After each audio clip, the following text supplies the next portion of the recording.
Baay'ee naafteetu jiru caljachuun nan dandeessisu.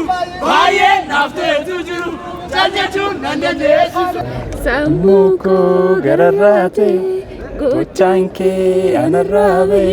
Gaarummaatti naaf qabdu gaarummaatti naaf qabdu gaarummaatti naaf qabdu. Galatarratti galata galatarratti galata. Naan galateeffadha Waaqayyooni waan hundumaafi.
Dilbi galata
Baay'ee naafteetu jiru caljachuun nan dandeessisu. Baay'ee naafteetu jiru caljachuun nan dandeessisu. Haleluyaa nan deessisu. Utaaluutaani naan jedha waaqessi naan jedha keessa kooti. Utaaluutaani naan jedha waaqessi naan jedha. Maqaan koo Qannoo Maaniin jedhama. Isaanis hiriyoota koo tolumaa wajjin yaannee wanta kana gidduu kanatti argamne. Inni kun faarfataa Hundee jedhama, Daraaraa jedhama, Ittoo jedhama. Ijoolleen baay'een keenya yuunivarsiitii tokkootii olii wajjin baanee hiriyoota turre ijoollee iddoo garaagaraati. Har'a immoo obboleessa keenya jaallatamaa koonsertii bareedaa dilbii galataa Yesuusiif jedhu booleetti galma barkumeetti waan nuuf qopheesseef sarratti argamuuf asitti argamnee jirra. Iddoon nuti akka kanatti kaanee dhufnee magaalaa Buraayyuu irraatii walitti qabamnee dhufnee Shaggarsiiti jechuudha. Anillee maqaan koo Paaster Efreem Yiggazuun jedhama. Waldaa City Life International Church damee laanchaa jiru irraan tajaajila. Sulultaa irraan dhufe maqaan koo Biraanuu Baalchaa jedhama. Faarfataa Phaawulos naannaa bara 90 keessan beeka. Bagana gaannu eegdanii ani Abbabeechiin jedhama Bishooftuurraa. Hataatuun jedhama anis Bishooftuurraa. Ayyaantuun jedhama anis Bishooftuurraa. Maqaan koo Tajjituu Beekaan jedhama. Eessaa dhuftan? Biyyi koo Dambidolloo. Har'achi gaatanii dhuftan immoo as jiraattu? Iyyoo asin jira ijoollee koo bira. Maqaan koo Addunyaa Saamu'eel jedhama. As Finfinnee jiraachaa jira. Alfaadha Fayyataa Bagana gaannu eeddanii ani dargaggeessa kan ture har'a abbaan talaa Gaaddisaa Qalbiisaan jedhama. Haadhi warraa koo Leewwii Geetaachoo jedhamti. Intalli koo immoo Daawwii jedhani. Gammachuu Malkaa asuma Birbirsa Gooroo waldaa Makana Yesuusii Inxooxxoo Afaan Oromoo irraa. Meelaalii Darajjeen jedhama. Faransaay kutaa magaalaa Yakka. Milkiyaasin jedhama. Kanan dhufe magaalaa Naqamtee irraan dhufe. Amma konsertii dilbii galataa Yesuusiif jedhu irratti hirmaachuun iddoo kana jira. Maqaan koo Leemanii Darajjeen jedhama. Ani kana dhufe magaalaa Lakkuu Minisoota Oromiyaa xiqqoo jedhamu beekamtu irraa dhufee addana jiraachuudha. Maqaan koo Haayiluu Dhaabaa Ayyaanaan jedhama. Asuma keessaan dhufe. Maqaan koo Sayilee Dhaabaan jedhama. Asuma keessa biyyuma keenya jirra. Tolee Bagana gaannu eegdan maqaan koo Siddisee Darajjeedha asuman jiraadha. Tole waa'ee Phaawulee sitti himuuf illee xiqqoo daqiiqaanis muraasa. Egaa Phaawulee kana biyyumattan beekaa dhalootuma walumaa wajjin dhalannee walumaa wajjin guddannee gooftaas akkasuma garuu inni na dursaa faarfannaas taanaan inni xiqqoo na dursaa Waaqayyoo galatu Phaawulee baay'een jaalladhaa. Kadhataanis faarfannaanis yoo ta'e waan garaagaraatiin baay'ee wal jajjabeessaa hiriyaa walii wajjiniin dhufneedha. Har'ammoo akkas ta'uu isaatti baay'een gammada. Sagantaa kana irratti sagantaan kun kan jalqabu sa'aatii 7 irrattidha. Dursee garuu sa'aatii 6 irratti argameera. Sababi isaa iddoon akkana jalaa hin dhumneef jechuudha. Sagantaan baay'ee kaka'umsa guddaadhaan eegaa turedha. Irratti hirmaachuuf egaa yeroo ammaa iddoo kana jira. Baay'ee hawwiidhaan guyyaa hawwiidhaan an eegaa turedha. Ammas immoo gara fuulduraatti itti fayyadamuudhaaf qophiidhaan eegaan jira. Baay'ee carra qabeetti tokko baree maaliif Paawulee baay'een jaalladha. Utuun as jiru sagantaa akkasii hirmaachuu kootti baay'ee gammachuu guddaan qaba. Kun immoo biyya Oromiyaa keessatti aanaa fi konsertii koo jalqabaa ta'uu isaatti immoo baay'ee gammadu. Galanni keenya guddaadha. Galata guurree dhufneef hindee dhufuu qofa otoo hin ta'in galata baay'ee guddaasaa amma dubbatamuu hin dandeenyetti finnee dhufne waan nuuf fiddee dhufne galata qofa. Paawuleen faarfannaa keessatti hin beekaa. Paawuleen nama gaarii, nama waaqayyooti, nama jaallatamaa. Waaqayyo durattis nama fudhatamaadha. Namoonni waaqayyoon akka isaan abdatanii akka isaan amanataniif garaa guutuudhaan waaqayyoon duukaa deemanii hojii waaqayyoo hojjetanii isatti of kennanii jireenya isaanii guutummaatti maatii isaanii mana isaanii waaqayyoof kennanii waaqayyoo irratti of gatu. Baay'ee gaarii waldaa tokkummaa amantootaa hunda miidiyaadhaan dabarsee koottaa waaqayyoo wal faana galateeffanna jechuu isaati baay'ee gammanne irraa waaqayyo isaa eebbisu.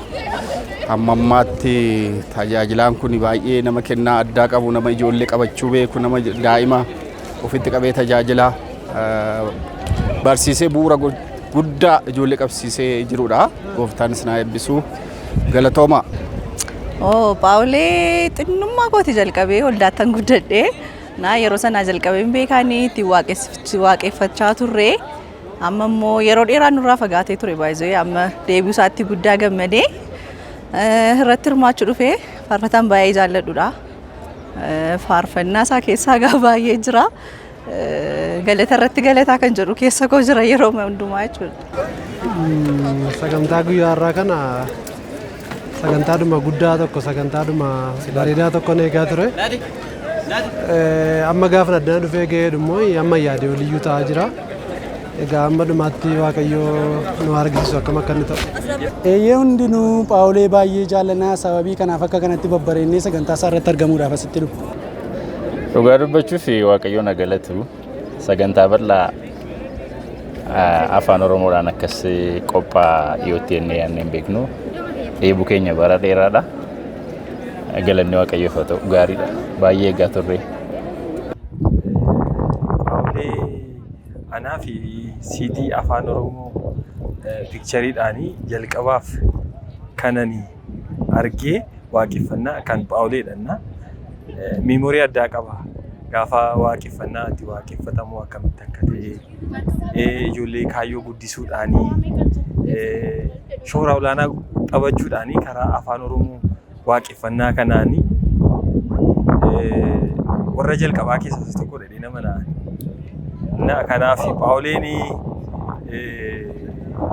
yeroo yaadannoo addaati waa'ee isaa gaafa yaadannoo hin qabdu. Eeyyee waaqayyoon galata qabaa. Akkasuma waldaan kiristaanaa bakka handhuura Finfinnee keessatti mileena daraashii keessatti waaqayyoon tokkummaadhaan galateeffachuun kuni gammachuu guddaa waan ta'eef waaqni galata argatu anillee waaqayyoof galata galchuufan dhufe.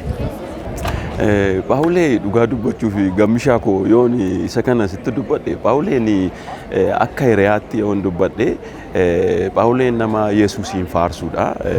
Seentariin yookaan walakkeessi faarfannaasaa Yesuus Kiristoosiin durumayyuu na yaadadha. Waa'ee kadhata kanaa yeroo nuyi faarsinu waa'ee akkasii gaafa nuyi baay'isnu baruma sana jechuudha waggaa 25 dura inni faarfannaasaa kan inni baay'ee walakkeessa ta'ee jiru waa'ee Yesuus Kiristoosiin hamma ammaatti dhugaadha. Bara rakkisaa gidirsaa sana dukkanaa sana keessallee Yesuus koo jedhee faarsa dhugaadha. Yesuusii fi galatoodha Yesuus koo jedha waaqa olii gidduudha jedhee faarsa nama akkasii ture Paawuleen. Galata irratti galata, galata irratti galata, si falladha yaa gooftaa, si falladha yaa gooftaa, si falladha yaa gooftaa. Baay'ee naaf jechuu jiru, jaljachuun nan dandeessisu, haleluyaa nan ceesisu, utaalu caali nan jedha, waaqessi nan jedha, isa kooti. Gaagaa sataan booda faarfanna. Paawulee xinnummaa kootii kaaseen faarfannaa isaa dhaggeeffachaa ture. Baay'ee nama baay'ee jaalladhudha. faarfannaansaa guddummaa waaqayyoo galata waaqayyoo dubbachuu irratti yeroo hundumaa waaqayyoon ol qabuu irratti kan xiyyeeffatan waan ta'eef baay'een jaalladha jechuudha. Yesuus Kiristoosiin giddu galeessa faarfannoota godhatanii faarfataman gatii ta'ee fi baay'een jaalladha, baay'een dhaggeeffadha. Amma immoo qaamaan argame isa duukaa waaqayyoon ol qabuuf iddoo kana jira jechuudha. Akkuma ilaalaa jirtu ani waan baay'ee namatti toludha. Hunduma keessa jira jedhee yaadaan dursinee dhufne. Amma kun sagantaan jalqabu sa'aatii 2 duradha kuni. Amma akka namni irratti qophaa'ee yaa'aa jiru waan argaa jirrudha. Guddaa kan namatti tolu, baay'ees kan eegaa turre, baay'ees kan beeksifame waan ta'eef baay'ee nutti toleera, baay'ees eegaa jirra.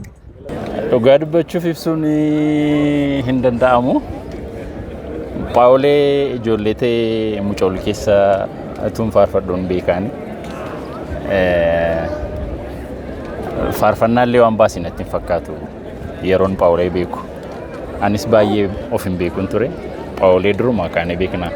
Eeyyee koonsertii akka kanaa afaan Oromoodhaan asitti nuuf qophaa'u isaatti baay'ee gammannee faarfattooti bilaalee albeemii hojjechaa jiran baay'een isaanii gara fuulduraatti akka kana koonsertii bareedaa nuuf hin qopheessu jennee abdanna. Nus guyyaa sanas akkuma kana bareennee akka irratti argamnu abdii guddaa qabna. Paawulee kan sidhibu ani utuun qaamaa hin argin fuuldura 96dha kanan bare qaamaan wal bare 95 immoo sagalee isaa naga'e. Sagalee isaa gaafa naga'u naannoo torbee tokko olii afaan Oromoo ta'uusaa naagalu didi. Torbee tokko olii dhaggeeffadheetu dubbannu maanni muuziqaan isaa akkaataan itti hojjetame akkaataan itti faarfatu baay'ee adda ture. Dhugaasaa dubbachuuf faarfannaa afaan Oromoo keessatti jijjiirama guddaa nama fidedha. Sadarkaa muuziqaan afaan Oromoo irra jirurraa sadarkaa muuziqaa faarfannaa afaan Oromoo irra jirurraa sadarkaa tokko ol buteera. Yaada akkaataan itti hojjetame waan addaati. Afaan Oromoo ta'uusaa baruudhaafu torbee tokko waliin dhaggeeffatu. Ilaallaan afaan Oromoodha beektaa faarfannichaan isaa fuuldura faarfannoota maarifaate kan akkasii muuziqaan isaanii tottolee hojjetamaa ture kanan beeku. 96 ammoo gara biyya kanaa gaafa dhufu qaamaan hin argee gaafan qaamaan argu Paawuleen akkuma faarfannaa isaatti namatti tola. Dilbii galataa waaqayyo galata baay'ee mana keenya irraa qaba. Maatii keenya irraa galata baay'ee, saba keenya irraa galata baay'ee qaba. Sana waliin taanee asitti galateeffachuudhaaf carraa kana argachuu keenyattis gammannee Bishooftuurraa kaanee asitti argamneerra. Dilbii galataa kaasuudhaan hin fidee dhufe har'uma ga'ee gooftaa koo kana dura asitti nama waaqayyoon galateeffatu kana duratti waaqayyoon galateeffachuu kan nu galata guddaan qaba. Egaa nama miidiyaa yoomi kaastanii beektu jedhanii duruma kaasnee deemna ijoollummaa keenya noormaalii fiizikaalii dhiyeenya wal barree hariiroo uummannee garuu faarfannaa isaanii dhaga'ama guddannee Paawulee ijoollummaa keenya kaasnee sagalee isaa hojiiwwan isaa dhaggeeffachaa guddannee waan ta'eef duruma kaasnee beekna. Kaasuu guutuu fidee dhufeera jechuun nan danda'a. Waaqayyo hunduma keenya irraa galata guddaa qaba. Galata isaaf uumamnes kanaaf dilbii galataa mata dureen isaa dilbii galataa jedhamu isaatti baay'ee gammachuu guddaan qaba. Galata kaasuu guutuu fidee dhufeera jechuudhaanis. Guyyaa har'a laalchisee qophiin guddaa qophaa'e kuni uummata kanaaf jedhameeti sagantaa guddaa uummati kun irratti wal duukaa ta'e afaan tokkoon waaqayyoon wal duukaa waaqeffatudha. Egaa sagalee waaqayyoo lama sadii taatanii maqaa koo itti qabamtanii isin gidduutti hin argama gati jedhu. Walii wajjin ta'anii waaqayyoon waaqessuun nama kanas waaqattis guddaa tola gatii ta'eef wajjinii waaqeffachuun afaan tokkoon ta'anii baay'ee namatti tola. Kanaaf too excited ta'eera. Nan yaadadha seenaa bal'aa qaba faarfannaa Paawulee kan kee narra baay'ata kan jedhu faarfannaa isaa. Maatii wajjin xinnoo ishee jedhama. Anjetta? Kan kee narra baay'ata, kan kee narra baay'ata, kan kee narra baay'ata, kan kee narra baay'ata. Ulfaadhu, ulfaadhu gooftaa, ulfaadhu, ulfaadhu gooftaa. Sammuu koo gararraate. Gochaan kee anarraa bahe galata kee galata kee galata kee galata kee. Dilbii galataa irratti dhaggeeffannaa. Paawulee ulfaata jaalalli isaa qabnu dhugaa amma jennu nolidha. baay'een jaalladha durii kaasnee faarfannaa gooftaa nu barsiise gooftaa akka jiraannu nu shaakalsiisedha faarfannaa qofaa miti faarfannaan Paawulee nuuf waan hundumaati lallabaan olidha wanta itti gammannu faarfannaa baqa waan keessaa dhabuu hin dandeenye tokkodha nuuf Paawulee. Paawulee jechuun tokko nama eebbifamaa eebba caalaa wanti jiru hin jiru miti ree nama hubannaaf ogummaa guddaa qabudha. Keessumaa bara kana dhugaa dubbachuuf karaa akkas amantaadhaanii qophiin kun qophaa'ee dargaggoonni akkasumas haadholiin abbootiin sagantaa galateeffannaa kanatti hojii koodha jedheetti yaadeetti dhammee kana qopheessuusaa baay'ee nama eebbifamaa nama ogummaaf hubannaa qabu ta'uusaa asumarraan dhaamsa darbuuf hin barbaada.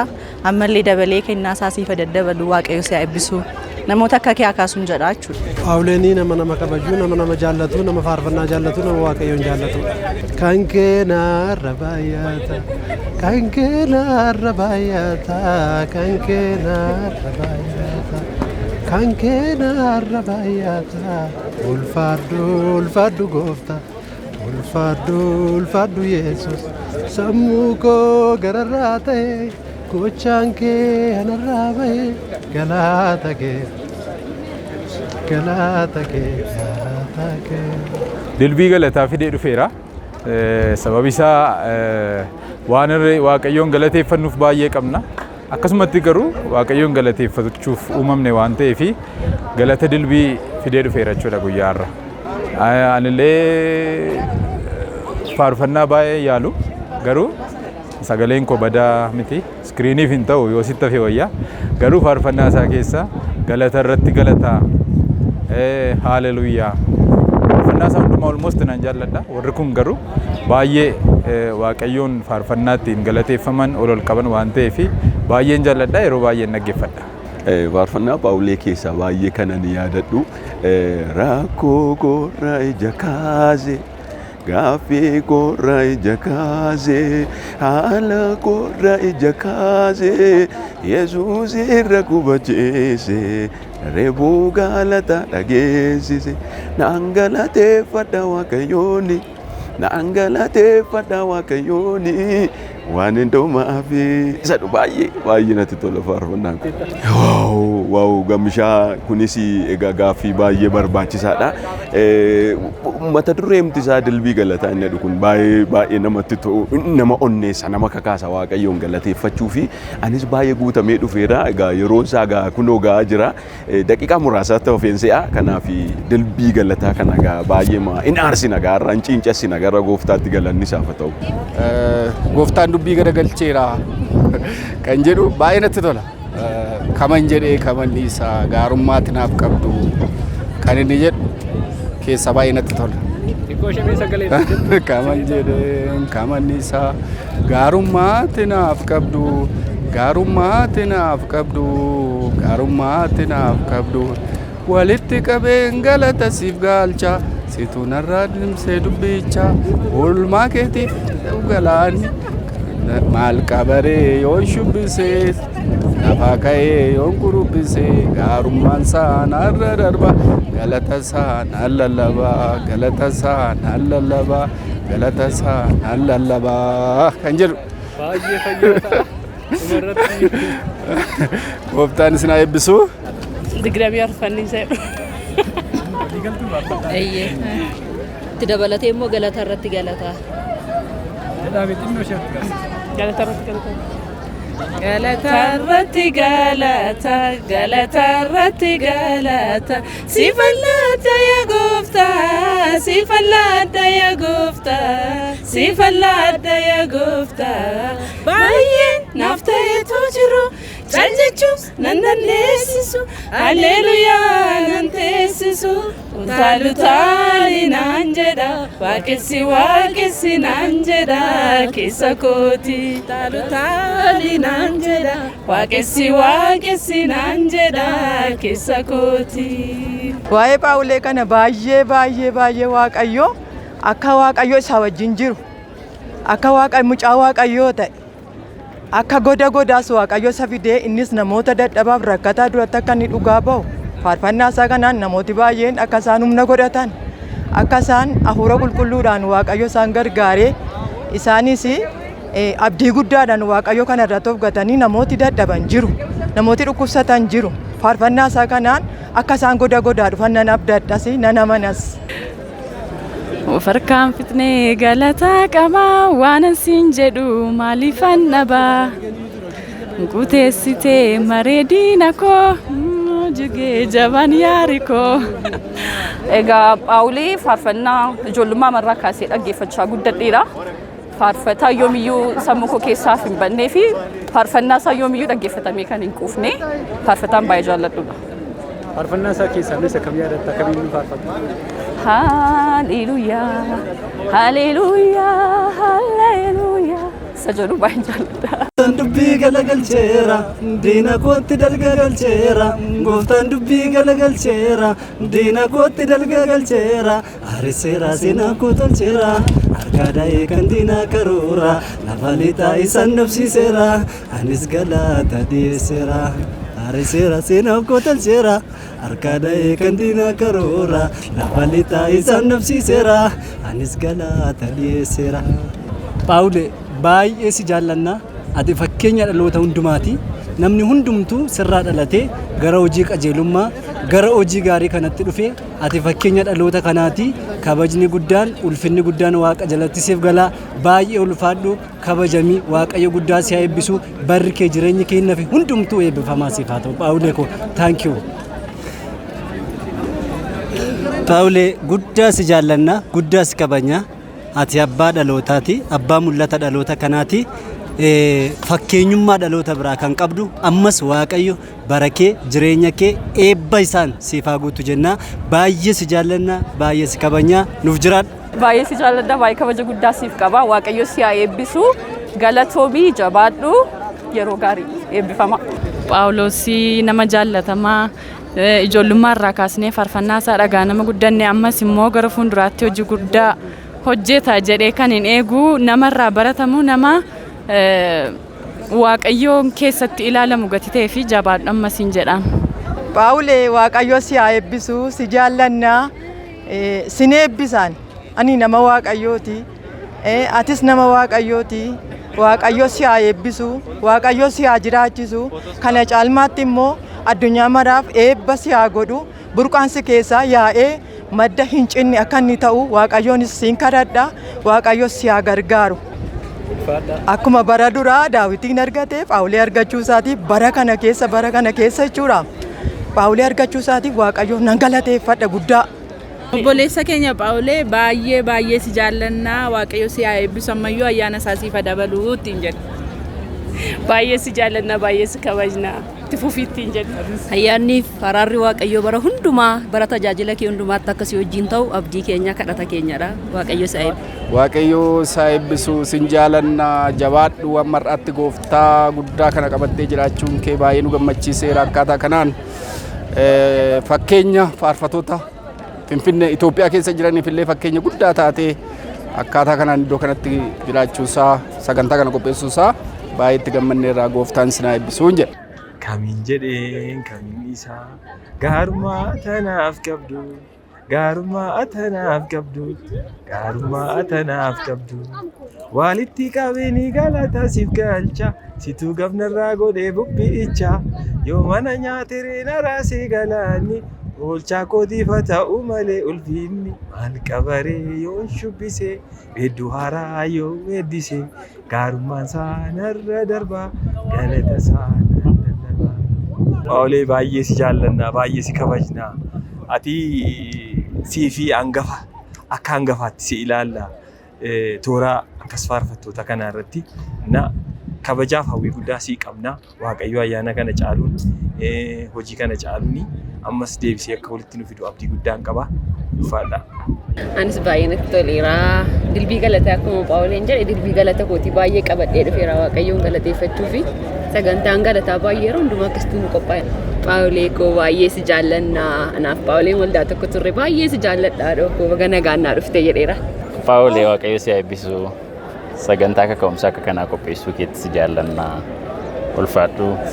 Sagantaa bal'aa kanaan immoo si arguu keenyatti hedduu gammanneerra. Maqaan kiyya hundumaa Toomsaan jedhama ofishaali. Waaqayyoof haa galatu har'a as gidduutti argamuu keenyaa fi baay'ee kan nuti gammanne gammachuun keenya inni guddaan Phaawuleen fakkeenya unuu qofa miti. Even nuti amma daa'imman yookaan immoo ganaa ola deemuudha. Phaawuleen garuu durii kaasee waa'ee Kiristoos saba keenyatti kan lallabe yoo jenne tokko waan nu shakkisiisuu hin qabu. Innaa jaalala Phaawuleef qabnu ibsuu fi jechattiin ibsannuu hin qabnu dhugaa dubbachuuf. Isuma dhugumaati. Maybe ani baay'ee mati jaalladha yoon jedheeni yoon ibsadhe natti tola. Amma akka kanaatti gaafan argu garuu dhuguma bakka gammachuu hammana hin jedhamne kan nutti dhaga'ame jechuudha. Sababiin isaa faarfattoonni keenya baay'een isaanii akkuma beeknudha. Baay'ee firisti muuvii ta'uu irratti Phaawuleen garuu isa tokkoffaadha dhugaa dubbachuuf waan baay'ee nu barsiiseera. Waa'ee gooftaa nu barsiiseera. Hojiin karaa afaan Oromootiin akkamitti akka deemuu qabullee nu barsiiseera. Fakkeenya guddaa nuuf ta'eera jedheetaniin itti amana. Kanaaf baay'ee jaalannaanii baay'ee isa kabanya. Har'a immoo sagantaa akkasitti guddaa kana sagantaa saba keenya illee kabachiisudha kan inni nu qopheesse. Waaqayyo barasaa hafi haa eebbisu jenna. Ammayyuu burqaan galataa burqaan faarfannaa si keessaa nuufaa lola'uu jennaanii eebbifama. Phaawulee si jaallanna dirbii galataa Yesuusiif. Faarfattooti biraan illee kana booddee gammee koo ammas sittan hima baay'ee waan guddaadha kana booddee kan ta'u jedha amma karaan baqaqeera natti fakkaata bakka karaan baqaqe gatii ta'ee fi waan guddaa ta'a kana booddee yoo jaalala gooftaa ta'e waggaatti kana booddee arfan sadan tokko oli baay'ee akka inni waaqeffamu dallaa kana keessatti nan amana. Phaawulee koo baay'een si jaalladha baay'ee kan si jaalladhu beekta waaqayyo gooftaan si wajjin ta'u jabaadhu hiriyee koo thank you. Obboleessa keenya Phaawulee nama waaqayyoo dhibeenuuf kaasee nama waaqayyoo ayyaana isaarra kaa'ee ittiin faarfannaa isaa dhaggeeffachuudhaan baay'ee eebbifamaa turre waaqayyoon galateeffachaa turre baay'een jaalladhaanii kabaja guddaan qabaa fi waaqayyo karaa isaa nutti dubbateera ammayyuu waaqayyo ayyaana kana irratti dabaluu irratti eegu Respektii guddaa iddoo guddaan qabaaf jechuudha obboleessa koo Phaawuleedhaaf. Phaawuleen nama guddaa nama waaqayyoo akka sabaattis akka dhuunfaattis nuu kennedha. Kanaaf faarfannaa isaas baay'ee nama jaalladhuudha. Namummaa isaas nama baay'ee jaalladhuudha. Waaqayyo si haa eebbisu ayyaana isaa kana caalaa siif dabalu jedha. Jechatti ibsuun qabu dhugaa baay'ee man jaalladha. Silaa immoo dhufaa jira jennaanuu fiigaadha kennoole. Na baay'een si jaalladha waaqayyo si haa eebbisu barri kee barri hafee bara nagaa bara gammachuu siif haa ta'u umrii nu dheeradhu jiraadhu siin jedha.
Kanamboji Kenya na kana ayoni Kenya na kana kabile babule Kenya. Or manu waaqayyo gooftaa machaa tuulame kuufame dilmi ta'e. Eenyu fatu sagalee guddaadhaan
Thank you.